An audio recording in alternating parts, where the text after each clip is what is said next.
Hi friends, welcome back to my YouTube channel Epoch PSC. ഇന്ന് നമ്മൾ current അഫയേഴ്സിൻ്റെ ഒരു ക്ലാസ്സാണ് ചെയ്യുന്നത്. തുടങ്ങാം. പിന്നോക്ക ദേശീയ കമ്മീഷൻ അധ്യക്ഷ സ്വാതി നിരഞ്ജൻ ജ്യോതി. പിന്നോക്ക ദേശീയ കമ്മീഷൻ അധ്യക്ഷയാണ് സ്വാതി നിരഞ്ജൻ ജ്യോതി. രാജ്യത്തെ ആദ്യത്തെ ദയാമരണത്തിന് വിധേയനായത് ഹരീഷ്. വേൾഡ് ഹാപ്പിനെസ് ഇൻഡെക്സ് പ്രകാരം സന്തോഷത്തിൽ ഒന്നാം സ്ഥാനം ഫിൻലൻഡ്. ഇന്ത്യക്ക് 116 റാങ്ക്. നമ്മുടെ അയൽ രാജ്യങ്ങളായ പാകിസ്ഥാന് 104 റാങ്ക്, ശ്രീലങ്കയ്ക്ക് 99 റാങ്ക്, ബംഗ്ലാദേശിന് 127 റാങ്ക്, നേപ്പാളിന് 134 റാങ്ക്. ഓസ്കാർ 6 അവാർഡുകൾ നേടിയ ചിത്രമാണ് വൺ ബാറ്റിൽ ആഫ്റ്റർ അനദർ. ഓസ്കാറിൽ 6 അവാർഡുകൾ കരസ്ഥമാക്കിയ ചിത്രം വൺ ബാറ്റിൽ ആഫ്റ്റർ അനദർ. 4 അവാർഡുകൾ നേടിയ ചിത്രമാണ് സിന്നേഴ്സ്. ഓസ്കാറിൽ 4 അവാർഡുകൾ നേടിയ ചിത്രം സിന്നേഴ്സ്. മികച്ച നടൻ മൈക്കൽ ബി ജോർദാൻ. ഫസ്റ്റ് ഓസ്കാറാണ് മൈക്കൽ ബി ജോർദാൻ്റെ സിന്നേഴ്സ് എന്ന മൂവിയിലൂടെയാണ് അദ്ദേഹത്തിന് ലഭിച്ചത്. മികച്ച നടി ജെസ്സി ബക്മി ഹാംനെറ്റ് എന്ന ചിത്രത്തിലാണ്. മികച്ച നടി ജെസ്സി ബക്മിയുടെ സിനിമയാണ് ഹാംനെറ്റ്. മികച്ച ഛായാഗ്രഹണത്തിന് ഓസ്കാർ നേടുന്ന ആദ്യ ആഫ്രിക്കൻ വനിതയും ഓട്ടം ഡൂറൽഡ് ആർക്കപ്പോ. മികച്ച ഛായാഗ്രഹണത്തിന് ഓസ്കാർ നേടുന്ന ആദ്യ ആഫ്രിക്കൻ വനിത ചോദിച്ചാലും ഓട്ടം ഡൂറൽഡ് ആർക്കപ്പോ ആണ്. മികച്ച സഹനടി എയ്മി മാഡിഗൻ വെപ്പൺസ് എന്ന സിനിമയിലെയാണ്. മികച്ച സഹനടൻ Sean pen. One Battle After another എന്ന സിനിമയിലെയാണ് മികച്ച സഹനടൻ ഷോൺ പെൻ. മികച്ച ചിത്രം, സംവിധായകൻ, അവലംബിത തിരക്കഥ, മികച്ച സഹനടൻ, കാസ്റ്റിംഗ്, എഡിറ്റിംഗ് ഇതെല്ലാം ലഭിച്ച cinema one Battle After another ആണ്. Visual effects Avatar fire and ash. വിദേശ ഭാഷാ ചിത്രം സെൻറ്റിമെൻ്റൽ വാല്യൂ. മികച്ച വിദേശ ഭാഷാ ചിത്രം ചോദിച്ചാൽ സെൻറ്റിമെൻ്റൽ വാല്യൂ. വിക്രം സാരാഭായ് പുരസ്കാരം ലഭിച്ചത് രാകേഷ് ശർമ്മയ്ക്ക്. വിക്രം സാരാഭായ് പുരസ്കാരം ലഭിച്ചവർക്കാണ് രാകേഷ് ശർമ്മയ്ക്ക്. കേന്ദ്ര സാഹിത്യ അക്കാദമി പുരസ്കാരം എൻ പ്രഭാകരന്. ഈ വർഷത്തെ കേന്ദ്ര സാഹിത്യ അക്കാദമി പുരസ്കാരം ലഭിച്ചത് എൻ പ്രഭാകരനാണ്. 1,00,000 രൂപയാണ് തുക. അദ്ദേഹത്തിൻ്റെ മായാമനുഷ്യൻ എന്ന നോവലിനാണ് ലഭിച്ചത്. അന്നേരം വിക്രം സാരാഭായ് പുരസ്കാരം ലഭിച്ചത് രാകേഷ് ശർമ്മയ്ക്കാണ്. കേന്ദ്ര സാഹിത്യ അക്കാദമി പുരസ്കാരം ലഭിച്ചത് എൻ പ്രഭാകരന്. അദ്ദേഹത്തിൻ്റെ മായാമനുഷ്യൻ എന്ന നോവലിനാണ് 1,00,000 രൂപയാണ് തുക. ജപ്പാനിലെ ഇന്ത്യ അംബാസഡർ നഗ്മ മുഹമ്മദ് മല്ലിക്കാണ്. അവർക്ക് മാർഷൽ ദ്വീപുകളുടെ അധിക ചുമതലയും കൂടെ നൽകിയിട്ടുണ്ട്.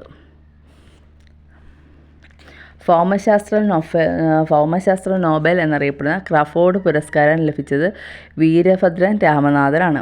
ഭൗമശാസ്ത്ര നോബൽ എന്നറിയപ്പെടുന്ന ക്രഫോർഡ് പുരസ്കാരം ലഭിച്ചത് വീരഭദ്രൻ രാമനാഥനാണ്. കാലാവസ്ഥാ ശാസ്ത്രജ്ഞനാണ് അദ്ദേഹം. അന്തരീക്ഷത്തിലെ തവിട്ടുമേഘങ്ങളെക്കുറിച്ചും മലിനീകാരികളെക്കുറിച്ചുമുള്ള പതിറ്റാണ്ടുകൾ നീണ്ട ഗവേഷണത്തിനാണ് പുരസ്കാരം. കാർബൺ ഡൈ ഓക്സൈഡിനേക്കാൾ 10,000 മടങ്ങ് വരെ ശക്തമായ അന്തരീക്ഷത്തെ ചൂടുപിടിച്ച് നിർത്തുന്നു എന്ന് കണ്ടെത്തിയത് വീരഭദ്രൻ രാമനാഥനാണ്. 1975 അദ്ദേഹം ഇത് കണ്ടെത്തിയത്. 16ാം ധനകാര്യ commission chairman doctor Arvind Panagariya. 16ാം ധനകാര്യ commission chairman doctor Arvind Panagariya. Chabahar തുറമുഖം സ്ഥിതി ചെയ്യുന്നത് ഇറാനിൽ. ഇന്ത്യൻ വംശജ സുനിത വില്യംസ് നാസയിൽ നിന്ന് വിരമിക്കുന്നു.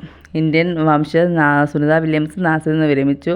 27 വർഷമാണ് സുനിത വില്യംസ് നാസയ്ക്കൊപ്പം പ്രവർത്തിച്ചത്. 3 യാത്രകളിലായി 608 ദിനങ്ങളാണ് അവർ ബഹിരാകാശത്ത് കഴിച്ചു കൂട്ടിയത്. ഏറ്റവും കൂടുതൽ സമയം ബഹിരാകാശത്ത് നടന്ന വനിത ചോദിച്ചു കഴിഞ്ഞാൽ സുനിത വില്യംസ് ആണ്. 62 മണിക്കൂറാണ്. ഏറ്റവും കൂടുതൽ സമയം ബഹിരാകാശത്ത് നടന്ന വനിത സുനിത വില്യംസ്, 62 മണിക്കൂർ. JC ഡാനിയൽ അവാർഡ് ലഭിച്ചത് ശാരദയ്ക്ക്. വർഷത്തെ JC ഡാനിയൽ പുരസ്കാരം ലഭിച്ചവർക്കാണ് ശാരദയ്ക്കാണ്. ഈ പുരസ്കാരം നേടുന്ന മലയാളിയല്ലാത്ത ആദ്യ വ്യക്തിയാണ് ശാരദ. ദേശീയ ഡാനിയൽ പുരസ്കാരം ലഭിക്കുന്ന മലയാളിയല്ലാത്ത ആദ്യ വ്യക്തി ശാരദയാണ്. 1992 മുതലാണ് JC ഡാനിയൽ അവാർഡ് നൽകി തുടങ്ങിയത്. 5 ലക്ഷം രൂപയാണ് സമ്മാനത്തുക. ശാരദ ആന്ധ്രാപ്രദേശ് സ്വദേശിയാണ്. മികച്ച നടിക്കുള്ള ദേശീയ പുരസ്കാരവും ശാരദ 2 തവണ നേടിയിട്ടുണ്ട്. JC ഡാനിയൽ പുരസ്കാരക്കാണ് ശാരദയ്ക്കാണ്. മികച്ച നടിക്കുള്ള ദേശീയ പുരസ്കാരം 2 തവണ ശാരദ നേടിയിട്ടുണ്ട്. ആന്ധ്രാപ്രദേശ് സ്വദേശിയാണ്. റിപ്പബ്ലിക് ദിന പരേഡിൽ പുരുഷ CRPF യൂണിറ്റിനെ 26-കാരി സിമ്രാൻ ബാല നയിക്കും. ജമ്മു കാശ്മീർ സ്വദേശിയാണ്. റിപ്പബ്ലിക് ദിന പരേഡിൽ പുരുഷ CRPF യൂണിറ്റിനെ 26-കാരി സിമ്രാൻ ബാലയാണ് നയിക്കുന്നത്. ജമ്മു കാശ്മീർ സ്വദേശിയാണ്. ഫ്രം അക്രോസ് ദി ഡാർക്ക് എന്ന പെയിൻറ്റിങ് എന്നിട്ട് അത് ടാഗോറിൻ്റെയാണ്. ഫ്രം അക്രോസ് ദി ഡാർക്ക് എന്ന പെയിൻറ്റിങ് ആരുടെയാണെന്ന് വെച്ചാൽ ടാഗോറിൻ്റെയാണ്. ഇപ്പോൾ അതിൻ്റെ പ്രശസ്തി എന്താണെന്ന് വെച്ചാൽ അത് 10.73 കോടി രൂപയ്ക്കാണ് ലേലത്തിൽ പോയത്. ടാഗോറിൻ്റെ ഏറ്റവും ലേലത്തിൽ പോകുന്ന ഒരു പെയിൻറ്റിങ് ആണത്. From across the dark. 1937 Almora സന്ദർശനത്തിന് ടാഗോർ ഈ പെയിൻറ്റിങ് രാജകുമാരിയായ വിദ്യാവതി ദേവിക്ക് സമ്മാനമായി നൽകിയതായിരുന്നു. 1937 അദ്ദേഹത്തിൻ്റെ അൽമോറ സന്ദർശനത്തിൽ ടാഗോർ ഈ പെയിൻറ്റിങ് ആർക്കാണ് നൽകിയത്? രാജകുമാരി വിദ്യാവതി ദേവിക്ക് സമ്മാനിച്ചതായിരുന്നു. അതിപ്പോൾ 10.73 കോടി രൂപയ്ക്കാണ് ലേലത്തിൽ പോയത്. അതുപോലെ തന്നെ ഏറ്റവും മൂല്യമുള്ള ഒരു ടാഗോറിൻ്റെ പെയിൻറ്റിങ് ആയിരുന്നു 2023 5.7 കോടി രൂപയ്ക്ക് പോയ ത്രീ ബാ വൂൾസ് എന്ന ഒരു പെയിൻറ്റിങ്ങിനാണ് പോയത്. ത്രീ ബാ വൂൾസ്. അത് 2023 5.7 കോടി രൂപയ്ക്കാണ് അത് പോയത്.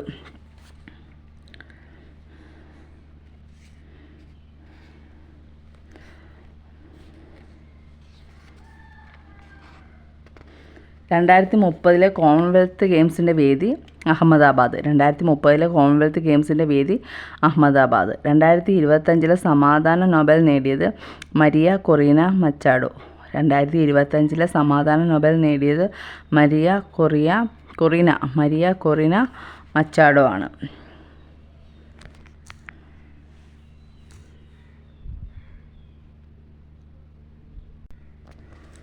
മുംബൈ സെൻട്രൽ റെയിൽവേ സ്റ്റേഷൻ്റെ പുതിയ പേര് Nana Jagannath Shankar Sheth station. Mumbai central railway സ്റ്റേഷൻ്റെ പുതിയ പേര് നാനാ ജഗന്നാഥ് ശങ്കർ സേഠ് സ്റ്റേഷൻ.